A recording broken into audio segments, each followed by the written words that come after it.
పోపు వేసుకుందాం. హాయ్ అండి, ఈరోజు రసం చేసుకుందాం.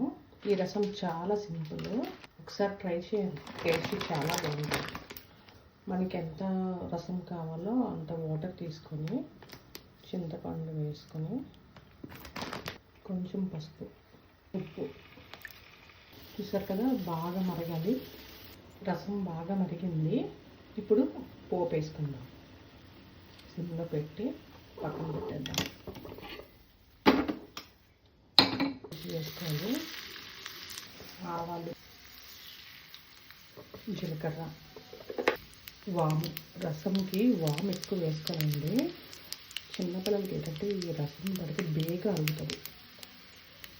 ఎండుమిర్చి, కరివేపాకు. వాము బాగా వేగింది. ఇప్పుడు పోపు వేసుకుందాం. రసం వేడి వేడి అన్నంలో ఈ వాముతో ఉన్న రసం వేసుకుని తింటే చాలా బాగుంటుందండి. ఒకసారి ట్రై చేయండి. చాలా సింపుల్, ఇన్స్టెంట్గా అయిపోద్ది.